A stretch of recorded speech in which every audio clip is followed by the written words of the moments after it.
Hola querida comunidad, bienvenidos a Educación Blue. Santi Morgan les habla. Tenemos una gran charla hoy. Hoy voy a conversar con Dolores Bulit. Dolores es la fundadora del medio de educación alternativo Alter Edu. Seguramente lo conozcan, es bastante más popular que este podcast.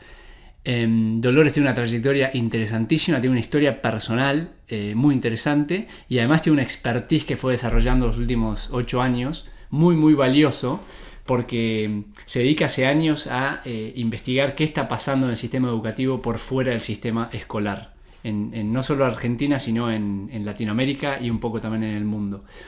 Yo hace rato tenía ganas de conversar con ella, soy un gran admirador de Dolores, un gran seguidor desde sus inicios.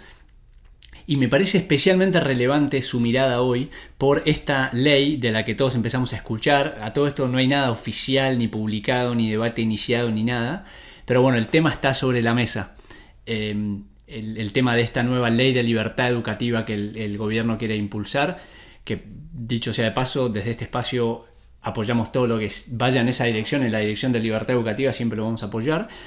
Y me parece que para empezar a meterse en este debate, una de las voces más interesantes para escuchar es la de Dolores, porque tiene mucho conocimiento de lo que pasa dentro del sistema escolar y fuera del sistema escolar, conoce el potencial de esta ley. De hecho, hasta la citaron a la Secretaría de Educación para escuchar su opinión, creo que el año pasado. Así que nada, ojalá se convierta en columnista fija de nuestro podcast, síganla en su Instagram, lean su medio, alteredu.com.ar, muy interesante las historias que publica. Dicho eso, arrancamos. Esto es Educación Blue. La comunidad que está creando una nueva educación en Argentina. Somos madres, somos padres, somos estudiantes, maestras, maestros y profesores. Somos abuelas y somos abuelos. Trabajadores y ciudadanos. Estamos acá para pensar, repensar, compartir, cuestionar, proponer y construir. Las mejores formas de educar, de aprender y de enseñar. Bienvenidos a Educación Blue. Bueno, querida comunidad, amigos de Educación Blue, como les decía, estamos acá con Dolo Bulit, amiga de la casa. Somos grandes admiradores de su trabajo. Es un gran honor finalmente estar conversando con ella. Un gran privilegio para todos ustedes poder escucharla. Me parece que es muy relevante todo lo que Dolores tiene para compartir, no solo de su experiencia personal, sino su opinión sobre todo lo que se empieza a ver que se viene en Argentina. Hola Dolo, ¿cómo estás? ¿Todo bien? ¿Cómo estás, Santi? Qué lindo vernos. Sí, finalmente. Bueno, te presento un poco allí, antes de que vos te presentes y nos cuentes bien cómo sos. Básicamente Dolores es como una especie de Sarmiento del siglo XXI, en el sentido de que vieron que Sarmiento copió algo que funcionaba en otro lado y intentó traerlo a Argentina. Dolores es de Argentina, súper argentina, de Bécar, y no para de contarnos historias de cosas que podemos copiar y replicar, y cosas que ve en Argentina. Ella es la fundadora del medio de educación alternativa más grande de Argentina, que se llama Alter Edu. Es un medio digital donde cuenta historias sobre qué está pasando por fuera de la escuela. Vieron que en esta comunidad nos gusta hacer la distinción entre sistema educativo y sistema escolar, y ponemos énfasis en que el sistema escolar es solo una partecita del sistema educativo y que la buena educación de una persona incluye muchas más cosas además que solo la escuela. Y Dolores se fue especializando con los años, ahora nos va a contar bien, pero en, bueno, ¿qué está pasando? ¿Qué están haciendo las familias, las comunidades, los emprendedores por fuera de la escuela? ¿Qué proyectos, qué iniciativas están surgiendo? Entonces, si les parece bien, y Dolores, si te parece bien, a mí me gustaría conversar hoy básicamente tres temas. Primero, que nos cuentes bien quién sos vos y tu trayectoria. Después, que nos cuentes sobre qué está pasando con la educación alternativa en Argentina hoy, cómo está el panorama, qué tendencias ves, cómo fue creciendo tu medio. Y por último, me gustaría que nos enfoquemos en esta ley de la que se está hablando, que no hay nada oficializado, ni empezó el debate, ni nada, pero ya se empieza a vislumbrar por dónde podría llegar a empezar a ir el sistema educativo y escolar de Argentina. Entonces me interesa mucho tu opinión. Dolores fue consultada, participó de paneles y conversó con gente del ministerio, así que está en tema. Y quiero que nos des tu opinión sobre la ley, sobre cómo se generó ese debate y sobre qué cosas podrían empezar a pasar en Argentina. Entonces, dicho eso, Dolo, si querés contarnos entonces quién sos y cómo fue tu trayectoria hasta acá. Bueno, en principio sí, me parece muy bien contar quién es uno, porque es importante cuando uno opina, ¿no? Que el que escucha sepa desde dónde uno habla. Para mí es parte esencial en los debates. Bueno, yo tengo 53 años, estoy casada con Carlos, que es de Bécar, por eso me vine a vivir acá. Tengo un hijo que ahora tiene 19 años, pero me crié en Capital Federal, en Buenos Aires. Mis padres eran de Mercedes, un pueblo, una ciudad a 100 kilómetros de Buenos Aires, entonces tuve la suerte de vivir entre el campo y la ciudad, ¿no? Y esto lo cuento porque tiene mucho que ver con la elección educativa, me parece que después hice para mi hijo, ¿no? Me crié en Buenos Aires, fui a una escuela estatal, a Lengüitas, que es una escuela conocida porque era una escuela de buen nivel, como se dice, yo siempre pongo eso entre comillas, ¿no? ¿Qué es el buen nivel? En esa época era buena, creo yo, porque nos juntaba a los diversos actores de la sociedad, a diversos niveles socioeconómicos, estábamos todos ahí, ¿no? Y a su vez había padres muy presentes. Bueno, esa fue mi educación estatal, en una primaria y secundaria estatal, y después fui a la Universidad de Buenos Aires y estudié comunicación social. Bueno, me casé, me dediqué a la comunicación, jamás a la educación. Mi recuerdo de la escuela era medianamente bueno y normal, sin conflictos, salvo el último año que me llevé química por primera vez, me había llevado una materia en la vida. Mi rebelión escolar fue por ahí. Y bueno, cuando tuve mi primer hijo, que es mi único hijo también, a los 3 años, como suele hacer un periodista que investiga todo, bueno, cómo cuando uno se convierte en madre por primera vez o padre, cómo no va ¿no? a interesarse por las cosas que ocurren alrededor de la crianza. Entonces, naturalmente, yo te veía en tu video ayer cuando jugabas con tus hijos a los rompecabezas, naturalmente a mí me dio curiosidad esto de ver crecer a una cría humana, ¿no? O sea, es fabuloso. Si bien yo me crié con 3 hermanas, un montón de primos, ¿no? Y uno tiene como el ojo entrenado en esto de estar en manada y ver, cuando es tu propio hijo y vos vivís todos los días y ves, es fabuloso. Entonces yo estaba en una especie de estado de asombro permanente, más allá de lo complicado, y vos que tenés 3 lo sabés, o sea, es un juego entre lo difícil que es dormir poco, dedicarse 100%, porque los chicos te exigen 100%. Sí. Yo era una mujer, nosotros éramos 4 mujeres y nosotros nos prepararon para ser profesionales, con cero exigencia, con mucha confianza, pero se daba por sentado que íbamos a ser profesionales, trabajadoras, ¿no? Entonces, de repente verte en esa situación de mamá vulnerable 100% del tiempo dedicado a su hijo, es una situación difícil y a la vez fabulosa. Y bueno, empecé a ver que no había una forma de educar, empecé a ver esto que vos por suerte repetís siempre, porque es algo sobre lo que hay que insistir, que educación no es lo mismo que escuela, ¿no? Empecé a darme cuenta de eso, empecé a investigar, y claro, los primeros meses que me senté en internet a ver qué tipos de escuela hay, porque además llegaba a los 3 años y hay que empezar a definir, descubrí que hay muchas formas de hacer escuela. Y fui a visitar escuelas Waldorf, que hay muchas cerca de casa en la zona norte del conurbano, es donde empezaron. No me gustaba lo que veía, no es que no me gustaba, digamos, no era, uno siempre busca lo perfecto o lo más parecido a lo que, no sé, yo tenía, supongo, las expectativas muy altas después de haber investigado, y encontré un modelo escolar que me gustó mucho, que son las escuelas democráticas. Y bueno, me metí a fondo, me enteré que hay una asociación internacional, que hay unas 500 en todo el mundo, que incluso hay una en Argentina, en Santa Fe, hay otra en Perú. Y bueno, me fascinó, me pareció que esa era la forma más natural, entre comillas, porque la escuela no es una institución natural, pero es la forma donde los chicos adentro de ese lugar pues, pueden sentir que viven, ¿no? Y que se sale un poco ese modelo de la escuela artificial que conocemos, porque la escuela es artificial, porque estar sentado mirando al frente en un banco no es una situación que se da ni en los trabajos, ni en la vida, ¿no? Y todos de la misma edad. Entonces, me empecé a investigar todo esto de la teoría de la educación, que yo no era la primera, pero bueno, empecé ya te digo, no estudié educación, entonces quedé fascinada con eso de ver que la escuela es una máquina que se inventó es una industria que se inventó para alfabetizar rápidamente, ¿no? Y bueno, empecé a ver a mi hijo aprender, elegí un jardín cercano a casa, al principio le gustaba y después ya no quería ir, entonces yo me preguntaba, ¿y por qué no quería ir si es un espacio pensado para niños?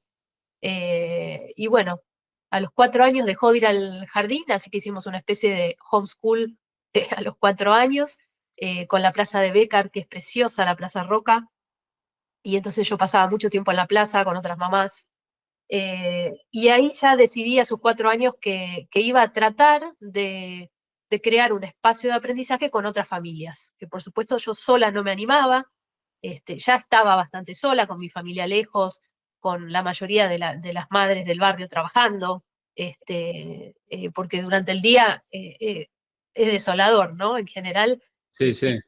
uno piensa en la utopía de que va a dedicarse a su hijo y va a estar acompañado, y no es esa la verdad. Entonces, también la escuela cumple esa función, ¿no? De ser una comunidad.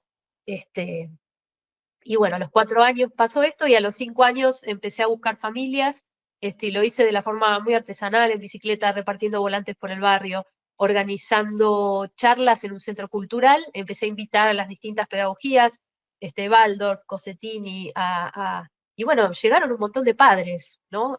La inquietud estaba, la gente se estaba cuestionando la escuela común, y bueno, a través de esas charlas yo agarraba el micrófono al final y decía, bueno, si hay alguna familia que quiera crear un espacio educativo, contáctense y veamos qué podemos hacer.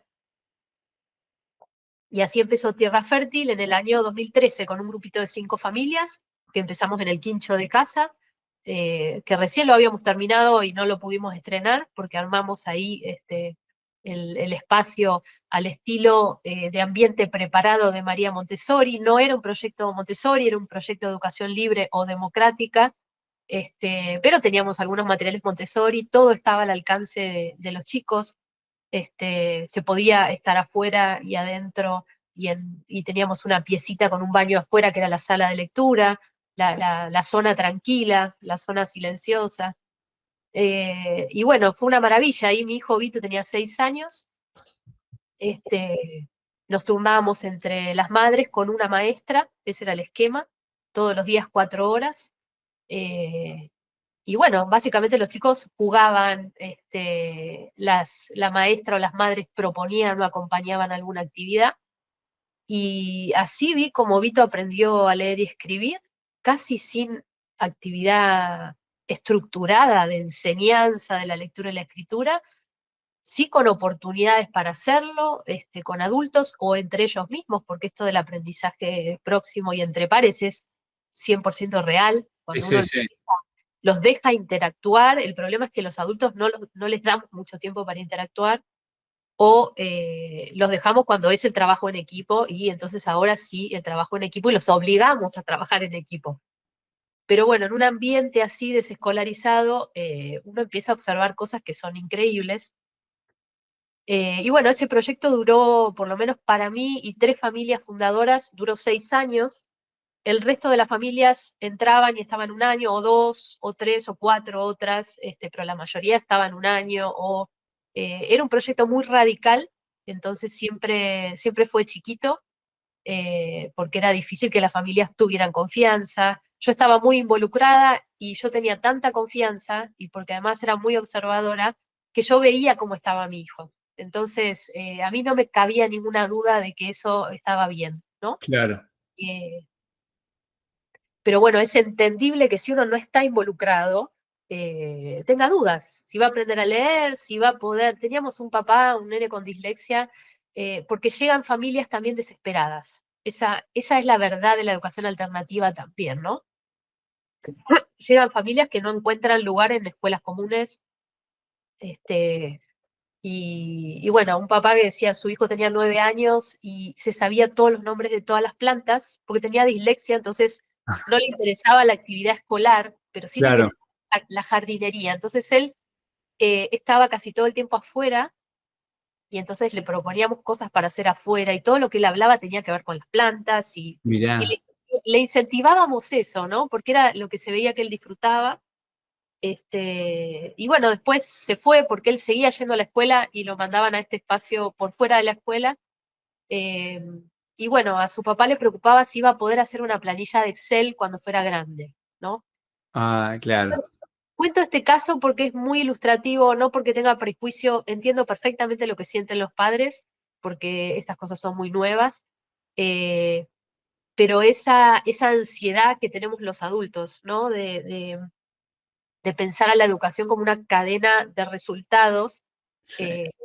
cuando en realidad claramente, y sigo sosteniendo que es así, por supuesto que tiene que haber contenido, estímulo, conocimiento, enseñanza, información, pero lo básico es esto que dice el informe de LORS, o sea, aprender a aprender, y esto yo lo veo con Vito, porque si bien él después entró a una secundaria estatal totalmente convencional, y de hecho bastante decadente, en una etapa de decadencia, él nunca perdió eso de, a mí me interesa algo y yo sé cómo buscarlo, yo sé Claro.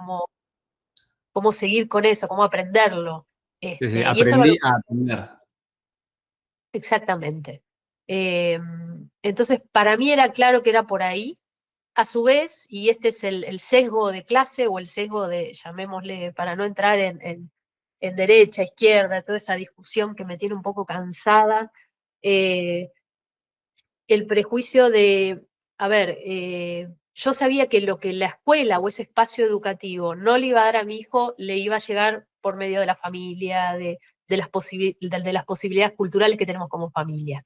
Digamos, Sí. somos papás que conversamos, somos papás que si vemos un interés, lo llevamos a ese museo o a ese lugar, o no, viajamos mucho y viajamos con el foco en aprender y en ver y en conocer distintas personas, distintos lugares. Entonces, un poco es también entender que no todo el mundo tiene eso, ¿no? Sí. Y por Ahora, eso hoy... quiero frenar un segundo ahí para rescatar 2 puntos, pasar en limpio 2 cosas que dijiste. La primera es, hablaste del miedo que muchas familias sienten con estas propuestas fuera de lo tradicional. Y vos decías justamente, no tenías ese miedo por lo involucrada que estabas y porque ibas viendo los resultados. Entonces, mi mensaje a todos los padres es, aunque tu hijo vaya a la escuela más tradicional de todas, involúcrense, o sea, ustedes tienen que estar cerca ahí viendo qué es lo que está pasando, está aprendiendo, está disfrutando. Eso por un lado. Y por otro lado, esto que decís de que estás un poco cansada de la política, de las visiones, que comparto ese sentimiento, no porque no me interese la política, sino porque creo que acá en educación no aplica tanto, vos lo dijiste recién, no aplica tanto, sos de derecha, sos de izquierda, más mercado, más Estado, te gusta este gobierno, no te gusta este gobierno. Me parece que acá podemos confluir gente de todas opiniones distintas, y no es tan relevante esas opiniones que tengamos sobre la política o los partidos acá, porque acá me parece que hay una nueva grieta, llamémosle, que es como perpendicular a las demás, que en el fondo es qué rol tiene que ocupar la familia. En la efectividad de la educación de tu hijo, ¿qué rol querés que ocupe la familia? Entonces se van abriendo como los dos bandos de los que quieren más libertad y protagonismo y capacidad de elegir para las familias y los que quieren menos. Y en esos dos bandos, o sea, en los que queremos más protagonismo de las familias, podemos confluir todos, de que te guste Milei, no te guste Milei, que seas de izquierda, de pobres, de ricos, lo que sea. Es como que yo creo que el cambio cultural que tenemos que ir haciendo es, por eso me gusta ahora conocer historias como la tuya, es no tenemos que todo dividirlo por política o por izquierda o derecha, nos podemos poner de acuerdo por esta otra grieta. ¿Querés que la familia tenga un rol protagonista? Sí, estás en mi equipo. Todo lo demás podemos pensarlo distinto, pero podemos hacer equipo con eso. Sí, es un poco así, y por eso creo que es difícil sostener estas alternativas, porque seguimos empantanados en la discusión pública-privada, ¿no? Educación para ricos, educación para pobres. Y trasladar eso a las políticas partidarias, a las ideologías partidarias, no tiene ningún sentido. Y de hecho me parece que como adultos es un fracaso que estemos haciendo esto. Es algo que deberíamos lamentar. Entonces yo trato de no abonarlo, de no abonar esa diferencia, incluso porque dentro del mundo alternativo también esas diferencias se notan. Y a veces nos empantanamos en esa discusión. Yo apoyo este proyecto político, yo no lo apoyo, entonces no apoyo lo bueno que hace este proyecto político. Claro. Yo siempre perdí todas las elecciones porque yo voto ideas o voto personas, pero sobre todo las acciones de las personas, pues los discursos ya sabemos. Sí, Entonces sí. casi nunca gano una elección, o sea, porque si uno va a votar personas que... Me cuesta mucho eso de acompañar políticos que que veo que no me gustan. Pará, Entonces, entonces vos nos contabas, ahí nos contaste, bueno, más o menos tu historia, cómo te fuiste involucrando con la educación de Vito, atrajiste nuevas familias, empezaron Espacio Fértil, Vito terminó eventualmente yendo a una escuela súper tradicional, dijiste, pero con esta mentalidad, este mindset de aprender a aprender. ¿Y cuándo es que aparece en escena Alter Edu? ¿Hace cuánto? ¿Qué es Alter Edu? Contanos si querés. ¿Y cuándo empieza en escena? Y contanos un poco más sobre eso, la trayectoria que tuvo, qué está pasando hoy.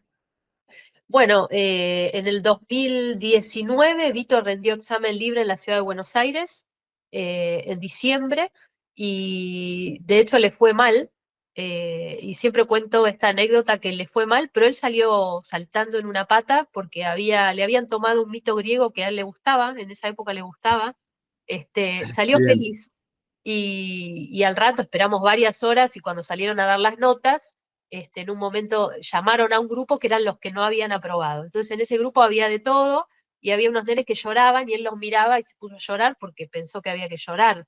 Digamos, llegó a la situación de examen sin saber lo que era un examen, pero contento, y bueno, yo rescato eso, ¿no?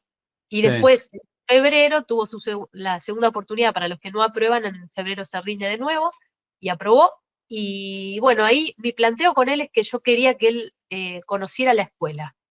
Entonces, claro, a los 12, 13 años ya no es un nene de 6 años donde yo tomé las decisiones por él. Me pareció que a los 13 yo seguía tomando la decisión por él porque yo le estaba pidiendo que conozca la escuela. En el fondo no quería que la demonizara, porque además él tenía todos sus amigos, gente que lo rodeaba, vecinos que de vez en cuando decían, sí, odio la escuela, odio la de matemática, odio a... Entonces a veces cuando estás en una alternativa, recibís todo ese mensaje de que la escuela es una porquería, ¿no? Entonces, la verdad es que yo me parecía que ya tenía edad para probarla, y digo, mira, a mí me parece que rindas examen libre, que pruebes una escuela. Y después conversamos a ver cómo seguimos, pero me gustaría que la pruebes. Y elegí una escuela cercana, una escuela de medio turno, y una escuela estatal que dentro de San Isidro, el Nacional de San Isidro, era una escuela donde habían ido mis sobrinos, eran esas escuelas que tenían proyecto pedagógico. Después me di cuenta que no, que la directora se había jubilado y ya no había proyecto pedagógico ni sentido de pertenencia por parte de los profesores. Parte culpa del sistema educativo, ¿no? De cómo funcionan los cargos, el profesor taxi, digamos, no solamente por eso. Y bueno, probó la escuela, le costó el primer mes porque era realmente todo nuevo, era una muchedumbre. Y bueno, al tiempo le empezó a gustar, empezó a ir a jugar al fútbol con los amigos en la plaza, entró en la adolescencia, básicamente. Y de hecho, una de las cosas que más le gustó era que era una escuela multitudinaria. Al revés de lo que uno pensaría como padre, que uno busca algo chiquito, contenedor, familiar, le decía, mamá, me encanta estar en este lugar, es como otra ciudad y con otra gente, que puedo conocer gente de otros cursos y si no me caen bien los de mi curso. Bueno, así que él siguió en esa escuela, y lo que me empezó a pasar a mí es que yo sentía que tenía un montón de información y cosas que estaban pasando de las que nadie hablaba, ¿no? Claro. Estábamos en el rulo de la queja, porque de hecho en la escuela de él también, me metí en la cooperadora un poco harta de la queja y decir, bueno, este es el lugar para hacer algo, la cooperadora. Con todas sus dificultades también, pero bueno, me parece que es un lugar donde hay que estar. Y dije, bueno, todo esto lo tengo que mostrar, y yo soy periodista, y bueno, lo muestro, ¿no? Y así nació Alter Edu. Y lo que hice fue comprometerme a que todas las semanas haya información, porque es muy fácil empezar, pero después hay que sostener.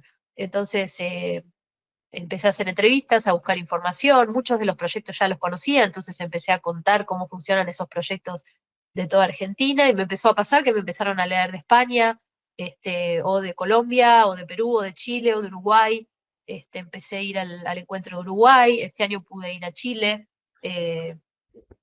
empecé a ocuparme más de la realidad latinoamericana y ver todo lo que teníamos en común, ¿no? Las alternativas de acá y de esos países. Y bueno, en esas estoy ya cumpliendo 6 años de Alter Edu, con muy buenos comentarios, digamos, es una fuente de información para familias, Claro. porque en definitiva los que toman las decisiones son las familias, y si vos tenés que tomar una decisión educativa leyendo las notas de, no sé, de Infobae, no es fácil, digamos, no hay un lugar donde uno pueda decir, uy, mirá, a ver, pienso qué educación quiero para mi hijo, ¿no?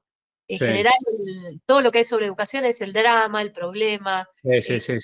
El análisis de la catástrofe del sistema escolar y nos estamos perdiendo todo lo que está Nos pasando por estamos afuera. perdiendo todo lo hermoso que es la educación, que como vos decís es un proceso mucho más integral, que nos involucra a todos como sociedad, no solamente a un docente, un director de escuela. Entonces quería hacer un medio, lo que se llama en Estados Unidos, inventó esa palabra, como todo, que inventan todas las palabras, Solutions Journalism, periodismo de soluciones. Periodismo de soluciones, me encanta, nunca había escuchado el concepto. Sí, parece que hay todo un género, y bueno, yo dije, bueno, yo encajo en este género. Sí. Pues yo había escuchado a veces medios que se especializan en only good news, tipo solo dar buenas noticias, que a veces me parece un poco como, no infantil, pero falso, sí, más naive, pero periodismo de soluciones me encanta, es tipo, yo te estoy dando una solución. Claro, que no es la misma para todos, pero bueno, sí. el objetivo es ese, que vos puedas solucionar algo, tomar una decisión. Y contanos un poco, en estos 6 años, ¿qué cosas fuiste viendo? Si tuvieras que resumirnos las mejores historias o las mejores cosas que viste, sobre todo en Argentina. No sabía lo de España y Perú y Chile. Me encanta saber que te leen en otros lados y que investigás también de otros lados. Pero enfocándonos primero en Argentina, ¿cuáles son las mejores historias o las mejores iniciativas, proyectos que viste? Mirá, hay de todo. Calculá que yo escribo 3 notas por semana desde 2019. Claro. Entonces creo que me tendría que sentar a pasar así hojas de revista para acordarme de casos sorprendentes, pero lo que me sigue pasando es que me sigo sorprendiendo, porque, digamos, escuelitas que nacen de 2 personas en un gallinero, ¿no? Unos padres que compran una tierra con un gallinero y ahí montan una escuelita para su hijo y el amigo de su hijo, que eran los únicos que se animaban, y hoy es una escuela oficial reconocida. Proyectos Montessori no sé, en Trevelin, que surgen también en una casita y hoy los ves, es fabuloso lo que hacen. Escuelas Waldorf que tienen, yo les admiro mucho ese sentido de comunidad y trabajo en comunidad, en zonas, incluso en Tras la Sierra, en Córdoba, hay muchas historias de escuelas vivas, escuelas libres, que surgen desde la nada, hoy hablábamos un poco de eso de los prejuicios, de si se necesita dinero para educar de forma alternativa, y la verdad es que la mayoría de los proyectos que conozco son proyectos hechos a pulmón. Son muy pocos los que se hacen así desde arriba o con una inversión o ¿no? con un equipo Claro. o con una familia o un equipo de docente que decide invertir. En general son proyectos que surgen de la nada y son fabulosos. Pará, acá me quiero detener un segundo y así como antes quería ir poniendo sobre la mesa este nuevo debate de, che, acá te puedes agrupar por más libertad para las familias o no. También quiero ir poniendo sobre la mesa esta desmitificación, porque a mí me pasó, yo conté muchas menos historias que vos, pero mi sensación es que cuando uno empieza a hablar de educación alternativa o qué está pasando por fuera de la escuela, mucha gente enseguida te viene con, bueno, pero eso es para los ricos, o te viene con, bueno, eso es para la gente súper religiosa que no le gusta lo que está pasando en la escuela y se va. Que yo creo que las dos cosas son ciertas. Ahora, no creo y valídamelo vos o no, ¿cómo dirías que todo este gran movimiento de educación alternativa, estas 3 historias por semana que venís contando hace 6 años, ¿vos dirías que la cosa es así? Sí, mira, los que más hacen educación alternativa son los ricos o la gente religiosa.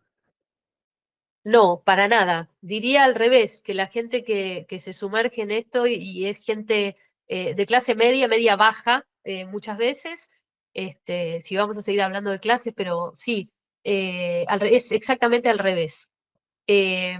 muchas historias también conmovedoras de familias con un hijo o hija con alguna discapacidad o necesidad educativa especial, incluso chicos con altas capacidades que se tropiezan durante años con el sistema y se enferman porque el sistema no los entiende tampoco. Batallas judiciales en distintas provincias, en Entre Ríos, en La Pampa. Una escuela ecológica en Concordia, que es fabulosa, que estuvo aprobada por muy poquito tiempo como un aula satélite porque no le daba la cantidad de alumnos y por esas regulaciones estúpidas, y que duró un año y se cerró, se construyó, la construyeron voluntarios. Historias así que son muy dolorosas también. Alteredo está lleno de eso también, no solo de las eso me mata. Y yo te digo, una de las historias que más me acuerdo y que más hablo son dos que las leí en tu medio. Una es el caso de La Pampa, que al final terminó en victoria judicial.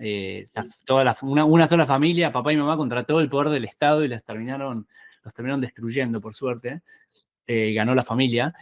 Esa por un lado, y por otro lado, un caso que contaste en Ciudad de Buenos Aires, de estas emprendedoras que habían puesto un coworking al lado de un jardín para que las mamás dejen a los hijos, y vino el gobierno a cerrárselos por no sé qué regulación, y dijeron, bueno, vamos a armar una escuela como corresponde, y tardaron como un año en hacer todos los papeles, y un año con el edificio ahí sin usar. Entonces yo, entre el acoso judicial y el exceso de regulación, pienso no solo en estas historias tristes que vos decís que surgen y mueren, sino pienso, y esta es la gran tragedia que no estamos viendo, las millones que podrían surgir y no están surgiendo. Porque familias que ya ni lo arrancan por miedo a esto, a la regulación y al acoso judicial. Así que yo creo que es necesario que lo digas, que digas que hay mucho dolor porque eso es lo que nos tiene que enojar y luchar por un cambio. ¿Por qué tanta regulación? ¿Por qué tanta ley? Dejen a las familias hacer. La angustia de sostener un proyecto dedicándole tiempo, dejando de hacer cosas, porque por supuesto que ser papá y mamá es una renuncia de por sí, nadie lo niega. Pero encima agregarte otra renuncia, ¿no? Porque en todos estos proyectos hay personas que renuncian a hacer otra cosa, o una carrera, o hacer otro trabajo extra digamos, son personas dedicadas a estos espacios, construyendo un baño el fin de semana durante un año, ¿no? Sí. Ahora en el sur, por ejemplo, con los últimos incendios, hubo un proyecto destruido de cero y ya lo están rehaciendo en mallín ahogado, con ayuda de mucha gente. Y vos decís, ¿cómo puede ser? Porque yo lo he sufrido también, el miedo a llegar cada día a Tierra Fértil, el miedo a que alguien toque el timbre y y nos hagan un acta, el miedo a la denuncia de los vecinos, que también es un problema, y acá entiendo también a los vecinos, pero ¿cómo hacemos, no? ¿Cómo hacemos? Porque es imparable, la necesidad humana de crear espacios saludables para los hijos es imparable. Es imparable. Muchas de estas familias, hablando de salud, vienen por un proceso de replantearse la alimentación de sus bebés, de sus hijos, por ejemplo.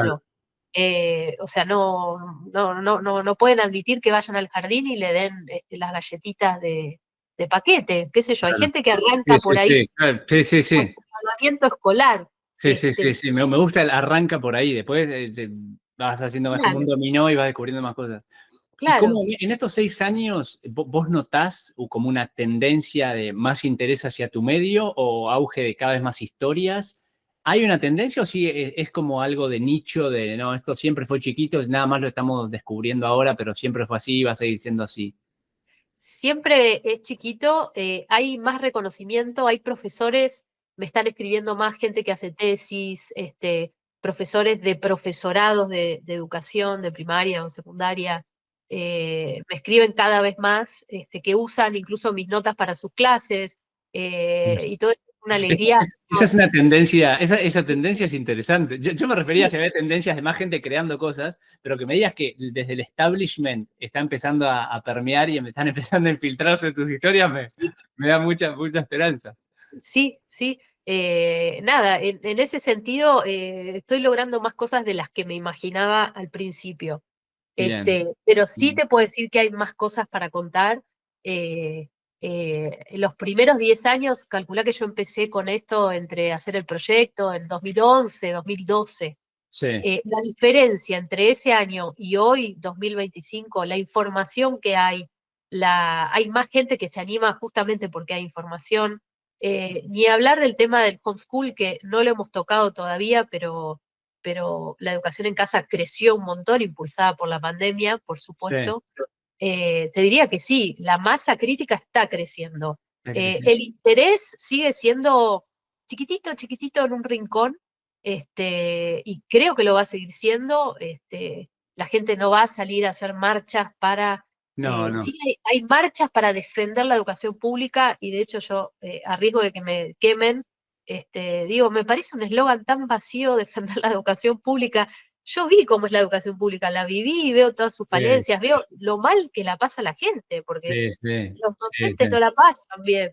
Hay tema también de interés, mucha gente ya vive de eso y, ¿viste? Pero viven mal, y porque les cuesta imaginar o, viste, dejar la cáscara vieja, la piel vieja. Hay mucho miedo. Yo creo,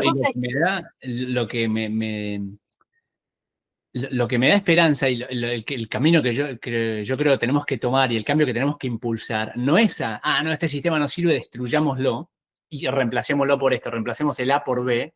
Yo creo que el cambio tiene que ir hacia, no, pará, déjame elegir A, B, C, D. Si querés seguir en A, seguí en A, pero abrime todas las demás opciones. Ahora podemos pivotear, si querés, al tema de la ley, que creo que está conectado con esto, porque apenas empezó a hablar de la ley, que creo que no hay ni borrador presentado, ni empezó el debate, pero la gente ya se ataja y dice, bueno, quieren romper lo que hay. Y no se trata de romper lo que hay, de traernos, ahora ya no es más este método, ahora es este método. Es abrime el juego. Ese es el cambio que tenemos que impulsar. Dennos libertad para elegir, dennos libertad para emprender. Que toda esta gente que ya está haciendo cosas pierda el miedo y le sea más fácil hacer más cosas, y que más gente que quiere hacer y no se anima se empiecen a animar. Ese es el cambio que tenemos que impulsar. Hablemos de la ley ahora, contarnos qué sabés del tema, que creo que salió en todos los diarios, pero se sabe poco, porque no hay ningún proyecto presentado oficial ni nada. Contarnos de la ley, ¿qué se sabe? ¿Hacia dónde va? ¿Qué opinás? Sí, en principio no hay ningún comunicado oficial. Yo escribí también a mis fuentes habituales. Yo recibo la información de provincia, de ciudad y de nación, de educación. Entonces no hay ninguna confirmación, no me respondieron nada. Fue una filtración, evidentemente, de alguien que estuvo en la redacción de ese proyecto a la prensa. Y bueno, por supuesto, como suele pasar en el periodismo, si algo se filtra, ya todos empezamos a publicar, opinar, analizar, ¿no? Es lo que suele pasar. Sí.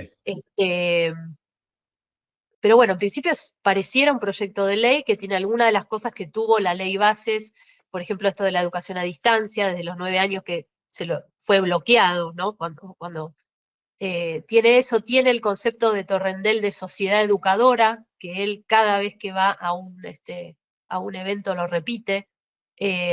Contanos, ¿qué se refiere con sociedad educadora? Con sociedad educadora es un poco, a ver, los detractores de este proyecto de ley dicen que, bueno, quiere sacarle toda la responsabilidad al Estado, ¿no? Sí. Porque las cosas, el análisis de este proyecto de ley ahora es blanco y negro, lógicamente.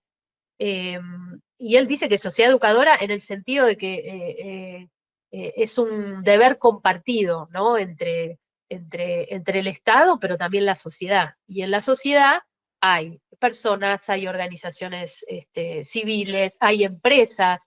Entonces, eso es lo que no gusta tampoco, ¿no? Que es una mirada que claramente quiere incluir a distintos actores. Lo que se dice es que, bueno, lo que quiere hacer es desligar al Estado de su responsabilidad. El proyecto de ley en ningún lado dice eso, dice que el Estado sigue siendo el garante, dice que es subsidiario a la iniciativa social, pero que es garante del acceso y gratuito a todo aquel que no puede organizarse, ¿no? Claro. Sí, cosa que muy poca gente discute, sí. Claro.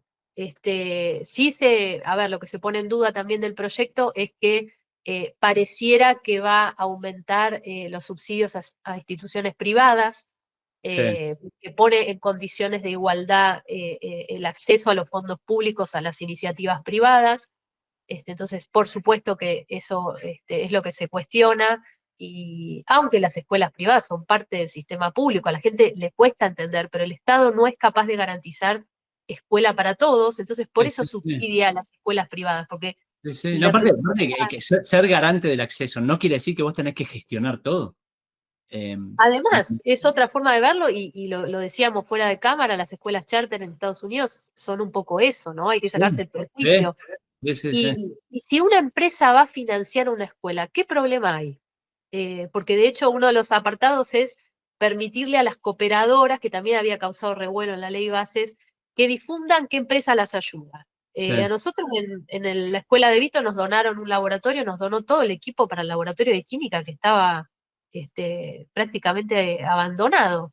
¿Y qué tiene de malo decir que tal empresa nos regaló el equipo? La empresa no nos pide nada a cambio, ¿no? Y ni siquiera lo vamos a difundir en un diario, digamos, entonces hay cosas eso es parte también del cambio cultural, eso es parte del cambio cultural que hay que hacer. ¿Qué te importa? ¿Qué te importa que la empresa me done? Tengo un laboratorio de química, déjame colaborar con la empresa. Dejen de querer controlar todo. Pero además también se habla desde un lugar como si la gente no trabajara en empresas. O sea, ¿por qué la empresa es un demonio? Si vos querés que tu hijo se eduque para que después trabaje en una empresa, entonces, ¿qué tiene de malo que una empresa financie una escuela? O sea, o todos vivimos del Estado, o todos vivimos ¿de qué?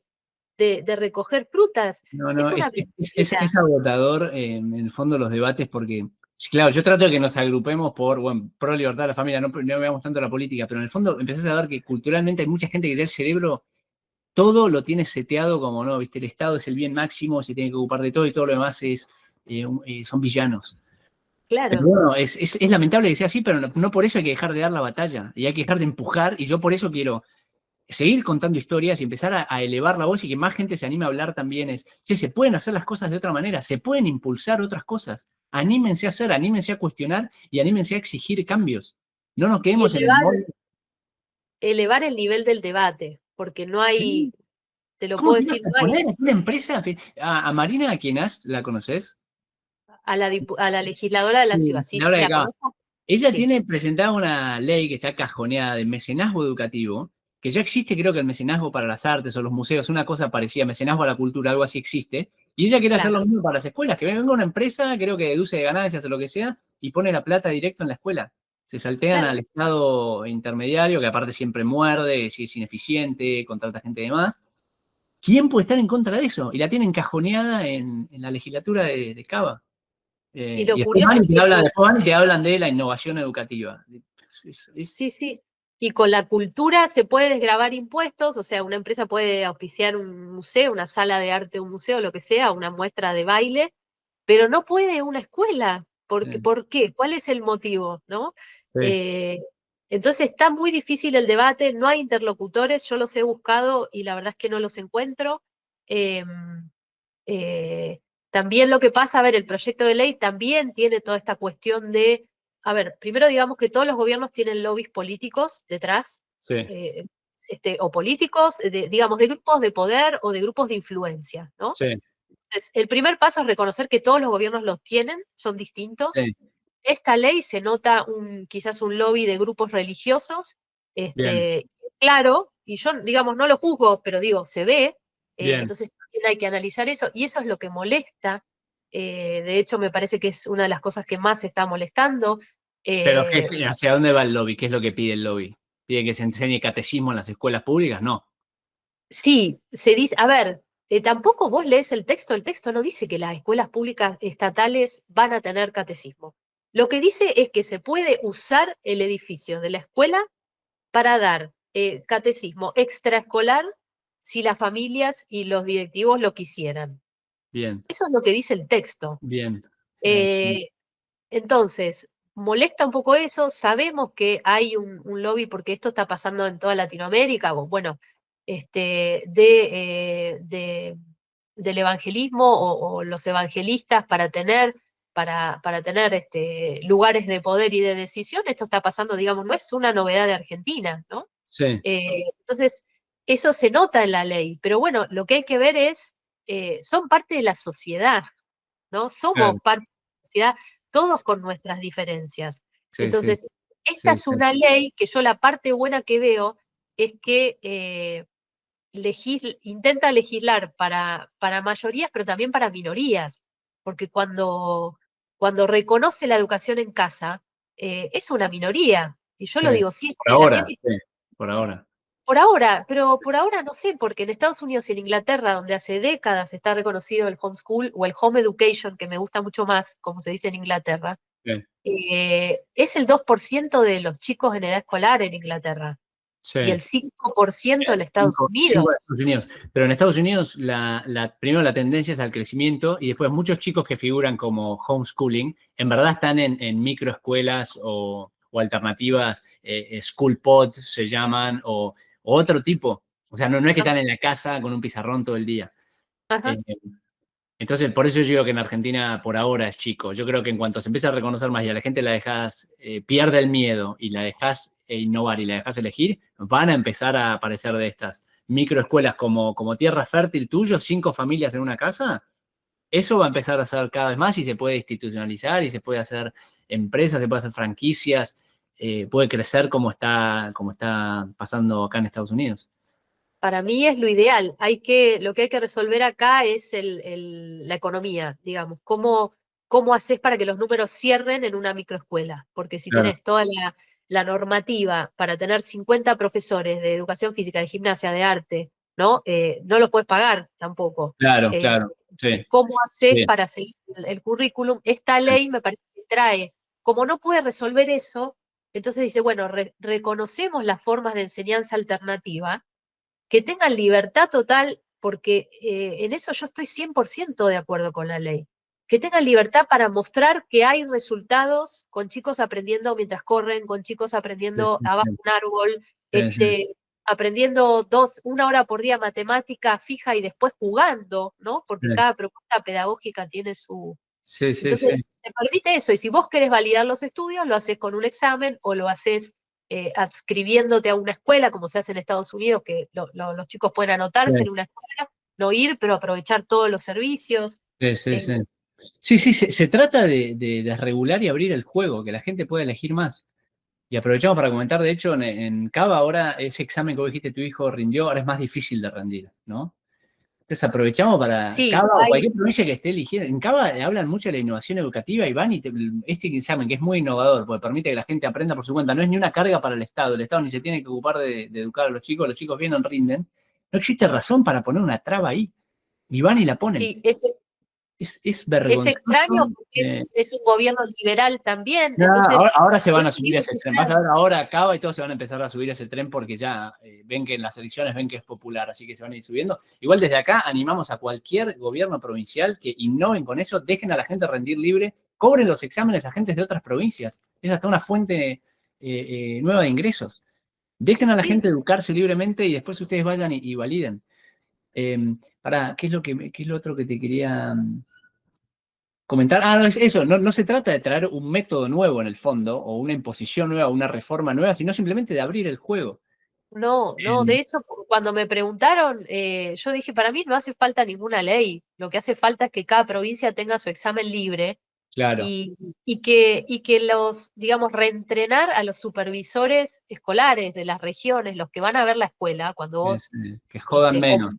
O porque te persiguen, o porque vos presentás los papeles y no te aprueban porque no tenés el Zoom o no tenés la oficina del director. O sea, yo conocí una escuela donde la diseñó una arquitecta hermosa, por Dios, pero tuvieron... ¿Qué hinchapelotas tuvieron que hacer la oficina del director, que era 1 metro cuadrado, que me dice, por supuesto, nunca estoy acá, no la necesito. Por Dios, qué hinchapelotas. Y hay un inspector que va y no te deja seguir operando hasta que tengas la oficina del director. Qué hinchapelotas, tenías la burocracia por el fin de la burocracia. Claro, y al lado la secretaría, o sea, eran 2 cuartuchos, la secretaría y la oficina del director, que no se usan. ¿No? Que hubiera sido más productivo hacer un espacio para docente, no sé, para tirarse y dormir la siesta el pobre docente, o planificar y comer algo rico, y no sé, por ejemplo, esas cosas, ¿no? Tan vos fuiste, te llamaron, pero para algo de Cava, no de esta ley todavía, ¿no? No, a mí me llamaron principios de este año porque evidentemente hay una, digamos, por lo que me quedó claro, ellos aprueban el homeschool, la educación en casa, aprueban, de hecho, a ver, ¿Cava o Nación? no, Nación. Ah, Nación, sí, perfecto, Sí, perfecto. Nación. Yo Ok, nunca logré hablar con nadie de Cava, de hecho... Ya se van a subir, acordate, mira, le hago la predicción ahora en noviembre de 2021, ya se van a subir a ese tren como si hubieran estado toda la vida a favor de la libertad. No sé, ojalá, Sí, pero sí, no las sé, elecciones, porque que esta ley empiece a ganar tracción, porque vos dijiste antes, no me acuerdo si me lo contaste antes que empecemos a grabar o después, que cuando sale este anteproyecto de ley o ni siquiera se filtra esto, obviamente sale mucha gente del establishment en contra, la salieron a criticar, pero vos dijiste, ¿no? Cuando entras a los comentarios, todas las familias empiezan a estar todas a favor y quieren esto.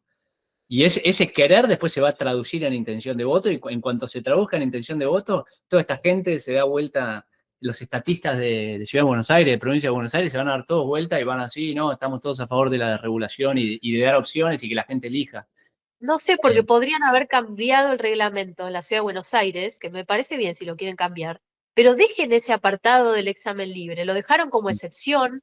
Sí. Para gente, eso me parece bien, para gente que está, a ver, bien, entre comillas. Gente solamente que vive en la Ciudad de Buenos Aires puede rendir ese examen. Aparentemente, eso fue hace una semana, a las familias las dejaron rendir, tenían que presentar una carta explicando por qué sus hijos no estaban escolarizados, porque esto para ellos es una excepción. Presentaron esa carta y no hubo problemas y pudieron rendir, aparentemente. Pero lo que pasaba, de hecho yo destacaba siempre que era un modelo ejemplar el de Cava, digamos, era que tenía esa apertura mental de dejar y funcionaba como una ciudad que atraía gente de todo el país para validar sus aprendizajes. Entonces Claro. sí, el gobierno nacional, yo me di cuenta que este gobierno está a favor, pero bueno, no es novedad. Cuando Martín Krause, que era el primer candidato iba a a ser el ministro, secretario de Educación. él habló de las tres cosas: libertad de métodos, libertad de proveedores y libertad de currículum. Sí, O sea, sí. una apuesta súper arriesgada, por Sí, supuesto, sí. que sigue siendo súper arriesgada, pero bueno, estaba bien claro desde el principio cuál era la propuesta educativa, ¿no? Sí. Sí, ojalá prospere. Dolores, para ir cerrando, no, pues me gustó esto que mencionaste, aparte del lobby clave, que en el fondo es verdad, cualquier ley sobre cualquier tema, minería, economía, cualquier salud, cualquier cosa que salga, hay lobbies detrás. Lo que hay que empezar acá a hacer es un lobby nuestro propio, de toda esta familia, de toda esta gente que vos hace 6 años venís conociendo, o sea, es un sujeto político importante. Hay que empezar a agruparlo y unificarle la voz, ponerla detrás de una bandera y hacer un lobby con todo ese grupo. Hay que empezar, también los evangelistas que hagan su lobby del catecismo después de hora, lo que quieran. Nosotros tenemos que juntarnos a hacer nuestro lobby de, che, empiecen a escucharnos, queremos esto, demandamos esto, dame esto. Y ser más fuerte, que nuestra voz sea más fuerte, porque en el fondo somos más.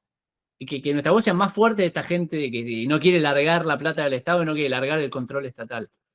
Te lo dejo para pensar, pero tenemos que empezar ahora a pensar no solo en términos comunicacionales, sino en términos de lobby también. Que ya que tengas un PI y que te llamen para consultar cosas, ya me parece muy positivo, sin haber hecho grandes esfuerzos por estar ahí. Que te llamen me parece muy positivo. Ahora tenemos que empezar a empujarte más y empoderarte más y juntar más gente. Esto lo estoy pensando ahora, porque el objetivo, yo creo, de tu medio, de mi podcast, en el fondo es generar un cambio cultural de abajo hacia arriba, pero también el lobby político es efectivo y no son excluyentes. Tenemos que seguir haciendo el cambio cultural, informando a la gente, que la gente sepa, que se anime, que conozcan historias. Es un círculo virtuoso que decías al principio, como hay más información, más gente se anima. Esa parte de la red tenemos que seguir haciendo. Y después tenemos que empezar a pensarlo, esto se me está ocurriendo ahora, tenemos que empezar a pensar el tema del lobby. Nos queda para otra charla por ahí, pero quiero que lo pienses. Yo ya lo pienso hace rato, porque uno tiene su propia maduración. Obviamente empezás por lo chiquitito, tu hijito, las familias, la comunidad educativa, y después ya empezás a pensar en la política. Es natural. Pero está muy dividido. La verdad es que está muy dividido. Por ejemplo, los proyectos educativos y los homeschoolers entre sí no se llevan bien. Digamos, hay muchos proyectos educativos que se desmarcan, aunque no estén reconocidos, estén bajo la alfombra, tapados, se desmarcan de la familia que educa sin escuela. Porque... Bueno, sí, y esto me lo acuerdo cuando entrevisté también a Dolores, una madre de la Patagonia, me dijo eso mismo, me dijo, no, pero yo soy distinto a estos que educan libre, está bien, ahora tienen un hilo común, ¿entendés? Ninguno quiere que el Estado lo persiga, los Claro. dos quieren poder certificar su título en algún lado, los dos no quieren que haya un inspector que venga a molestarlos. Entonces, esas tres cosas nos tenemos que unificar también. Tenemos 1000 diferencias. Ahora, tenemos estas 3 similitudes, nos alineamos acá, hacemos lobby con esto. Sí, es por ahí. Lo que pasa es que yo te lo digo desde adentro, es difícil, porque Bien, además cada bien, uno seguro, tiene su seguro. filiación Como todo lo que vale la partidaria pena. religiosa, además. Entonces, Sí. todo está confluyendo y pesando ahí, ¿no? Como todo lo que vale la pena va a costar, pero yo creo que una linda coalición que haga lobby por esto podemos ir armando. Y hay que sumar a los docentes, porque no te olvides que los movimientos, que es un poco la crítica de esta ley, cuando la ley dice que las familias pueden participar en las decisiones de la escuela, Sí. Las familias, nuestros hijos crecen y un poco nos vamos desentendiendo del manejo educativo. Entonces, Sí. hay que tener como aliados a los docentes, porque como vos sos docente de profesión, pero también sos papá. Sí, Entonces, los sí. que siguen en el ruedo son los docentes. Entonces, Sí, ellos son no, los sí, eso no me quiero meter ahí para no hacerlo eterno. Es más, podemos hacer otra conversación hablando solo sobre eso. Yo en Y vos principio sabés más de estoy en desacuerdo. Yo siendo docente, yo creo que los docentes somos un medio, no somos un fin. Yo creo que se nos sobreescucha. Yo creo que de a rato hasta hemos logrado que el sistema escolar, más que un sistema para instruir estudiantes, es un sistema para emplear adultos. Yo creo que nos hemos convertido de medio a un fin en sí mismo. Entonces, hay algo, está bien, hay que escuchar a los docentes, pero los docentes, fíjate que son solo parte del sistema escolar, que es una parte del sistema educativo. Lo que yo quiero es que haya libertad a lo largo de todo el sistema educativo, que la gente pueda elegir. Si después querés elegir esta escuela tradicional con este tipo de docentes, andá a elegirlo. ¿Querés elegir un sistema donde el inspector te obliga a contratar cierta cantidad de docentes por cierta cantidad de horas? Andá a elegirlo. Ahora, si me quiero contratar un solo Aristóteles en mi escuela libre en Tras la Sierra, déjame hacerlo. Ujú. Sí, de hecho te decía sumar a los docentes que buscan estas opciones y que están cansados de los manejos del sistema educativo. Me refiero a esos docentes, porque esos son los que saben de didáctica, los que saben un montón de cosas. Sí. Yo le digo mucho eso a los docentes, y lo veo acá en Estados Unidos, donde vivo. Si en el fondo vos sos un buen docente, tenés vocación docente, en un sistema libre es donde más brillás, porque hasta pasás a valer más. Te pasan a pagar medio por ahí por resultado, te pasan a pagar más porque te demandan más. Como te elige gente, disfrutás trabajar en esa gente porque quieren estar en tu aula. No, ni hablar, el docente que tiene vocación docente debiera querer un sistema mucho más libre donde las familias puedan elegir, porque inevitablemente vas a brillar más. Te van a elegir en el mercado de las ideas. Ujú. Che, Dolo, bueno, me encantó esta primera, ojalá sea la primera de muchas charlas, creo que tenés mucho más para contarnos. ¿Dónde te puede encontrar la gente? ¿En Instagram principalmente? En realidad en el sitio web, yo escribo Ok. en un sitio web, la dirección es alteredu.com.ar, que a su vez tiene sus redes sociales. Sí. Vamos a compartir el sitio. Bueno, y tenés Instagram también, y yo antes te estaba insistiendo también que creo que tenés que empezar a grabar más videos. Me dijiste que no te gusta hablar mucho en cámara, pero lo tenés que hacer por Argentina, lo necesita escuchar más tu voz, necesita escuchar más tus historias. Mirá, te voy a dar una primicia. Tengo ganas de empezar a hacer entrevistas, no grabar videos, sino entrevistar personas, un poco lo que haces vos. Ok. O mejor te dejo que lo hagas vos porque me da mucha pereza. No. Sí, pero las dos tenemos, o sea, es tan grande el cambio que hay que hacer, que hay que sumar muchas voluntades. Sí. Entonces te lo Lo dije que antes de cuesta la es- entrevista y te lo digo ahora. Hacer tus entrevistas, pero también grabate vos, contá lo que estás haciendo, contá los casos, seguí con el medio, o sea, hacerlo crecer. Pero si vamos a tener que generar este cambio cultural de abajo hacia arriba, vamos a empezar a encolumnar gente atrás de un lobby, necesitamos mucho más comunicadores. Así que, como vos, o sea, quiero que más gente, si nos está escuchando también, que se empiecen a animar a hacer este tipo de cosas. Pero bueno, por ahora voy a difundir tu sitio. Gracias. Y por supuesto el sitio está abierto ahora con esto del proyecto de ley. Invité a mucha gente que trabaja con inclusión, profesores retirados que reconocen todas las falencias del sistema a escribir. Entonces la idea en los próximos días es que se sumen columnistas, ¿no? Perfecto, me encanta. Que Sí, Alteredu es un lugar para el que quiera escribir con su experiencia también puede hacerlo. Me mandan la columna, la vemos juntos y se publica. Excelente. Dolo, mil gracias por tu tiempo. Muchas gracias por todo tu trabajo de todos estos años y espero nos vemos en breve también para repetir una charla. Muchas gracias por tu tiempo. Gracias por la oportunidad. Chau.